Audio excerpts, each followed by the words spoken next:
అర్థమవుతుందా? So parallel గా ప్రభుత్వాలు చేయాల్సిన పని క్రైస్తవ సమూహాలు చేస్తాయి. ప్యారలల్ గా ప్రభుత్వాలు ఇళ్లు కట్టించలేకపోతే క్రైస్తవ సమూహాలు ఇళ్లు కట్టిస్తాయి.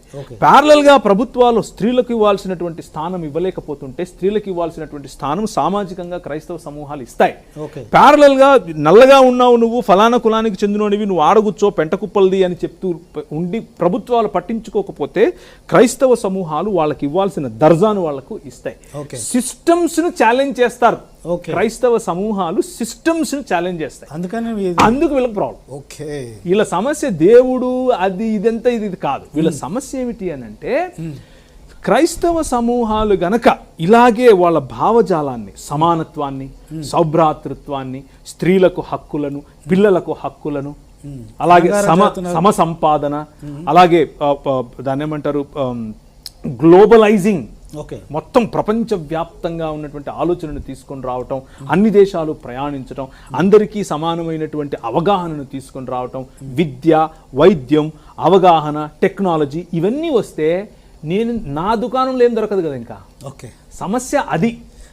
ఇప్పుడు అందుకు ఈ ఫ్రీడమ్ ఆఫ్ రిలీజన్. ప్రస్తుత గవర్నమెంట్ చేయలేని పనిని క్రైస్తవ సంస్థలు చేస్తూ ఉంటే వాడికి ఏం బాధ? అదే బాధ. ఏంటి? ప్రస్తుత గవర్నమెంట్ చెయ్యలేని పనిని వాళ్ళు ఏదైతే చెయ్యకూడదు అనుకుంటున్నారో అది చేస్తున్నారు. చెయ్యలేని అనేది అది ఒక రకంగా చెప్పొచ్చు. బట్టలు వేపియడం తప్ప. మీరు చదువు చెప్పండి, చూడండి చదువు చెప్పండి, కానీ నా అంత కాదు. అక్కడే సమస్య.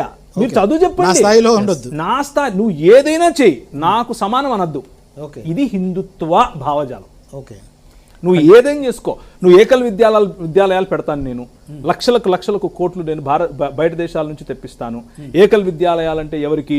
ఈ ఆదివాసులకు లేకపోతే ఆదివాసుల మధ్యలో పెట్టేటటువంటి స్కూల్స్, వాటికి లక్షల కోట్లు తీసుకొస్తాను. కానీ వాళ్ళు దేనికోసం ఉపయోగిస్తాను?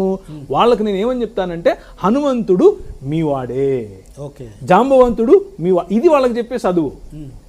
మరి సుప్రీంకోర్టులో జడ్జు, అది నీకెందుకురా, నువ్వు ఆడుండు, నేనవుతా. మొన్న రీసెంట్గా జార్జ్ గారు రాజ్యసభలో మాట్లాడినటువంటి దాన్ని వెంకయ్య నాయుడు గారు కూడా అభినందించారు కదా. ఏమని? ఉన్నటువంటి జడ్జిల్లో సమానత్వం అనేది అందరికీ లేదు. ఎందుకు లేదు అని అంటే సుప్రీంకోర్టులో ఉన్నటువంటి జడ్జిల్లో 16 మంది కేవలం బ్రాహ్మణ కులానికి చెందిన వాళ్ళే అని. అంటే బ్రాహ్మణులకు ఎక్కువ తెలివి ఉంది, మిగిలిన వాళ్ళకి తక్కువ తెలివి ఉంది అని చెప్పదలుచుకున్నారా మీరు? కాదు. కొలీజియం అనేది అక్కడ ఉన్నటువంటి వాళ్ళు రాజకీయ పరంగా ఎవరిని ఎన్నుకోవాలో వాళ్ళనే ఎన్నుకుంటున్నారు. జార్జ్ గారు చెప్పిన మాట చాలా మెచ్చుకోదగ్గది, ఈరోజు వైరల్ అవుతున్న విషయమే.